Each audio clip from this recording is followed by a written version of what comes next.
প্রেমের ছলনায় নাম ভাঙিয়ে হিন্দু মেয়েকে বিয়ে, এরপর ধর্মান্তর এবং শেষে বন্ধুদের হাতে তুলে দিয়ে স্ত্রীকে যৌন দাসীতে পরিণত করা।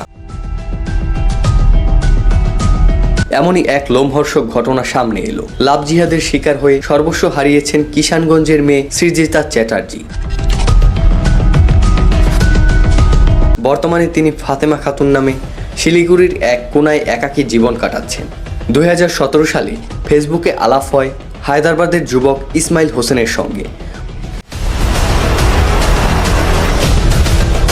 অভিযোগ, শুরুতে ইসমাইল নিজেকে হিন্দু পরিচয় দিয়ে সৃজিতার সঙ্গে প্রেমের সম্পর্ক গড়ে তোলে। প্রেমের টানে ঘর ছাড়েন সৃজিতা, কিন্তু পালানোর পরেই জানতে পারেন প্রেমিক আসলে মুসলিম। বিয়ের পর ইসমাইলের পরিবার সৃজিতাকে হিন্দু হিসাবে মেনে নিতে অস্বীকার করে। শর্ত দেওয়া হয় ধর্ম পরিবর্তন করলেই কেবল তাকে মেনে নেওয়া হবে। বাধ্য হয় কালিমা পড়তে।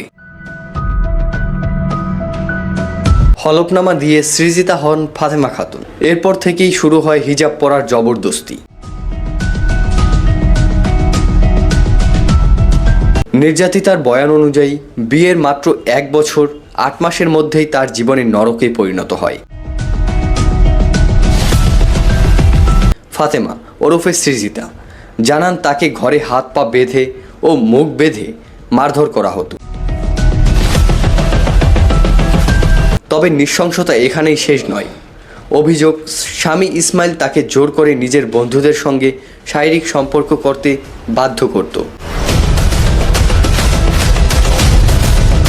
ঘরের ভেতর এবং বাইরে নিয়ে গিয়ে তাকে দেহ ব্যবসা বা বন্ধুদের মনোরঞ্জন করানো হতো। প্রতিবাদ করলে জুটত মারধর। তার গর্ভের সন্তানও নষ্ট করে দেওয়া হয় বলে অভিযোগ উঠেছে।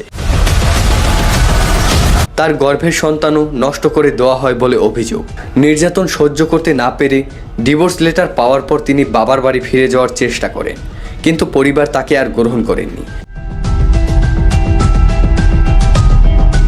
বর্তমানে শিলিগুড়ির খালপাড়ায় তিনি নিঃস্ব অবস্থায় বিউটি পার্লারে কাজ করে দিন গুজরান করছেন। কান্নাজড়িত কণ্ঠে তিনি সংবাদ মাধ্যম হিন্দুস নিউজকে জানান, ধর্ম পরিবর্তন আর নাম পরিবর্তন ছিল আমার জীবনের সবথেকে বড় ভুল। হিন্দু থাকা অবস্থার ছবি দেখলে এখন কষ্ট হয়। আমি চাই আমার এই পরিণতি দেখে সনাতনী সমাজের মেয়েরা সাবধান হোক।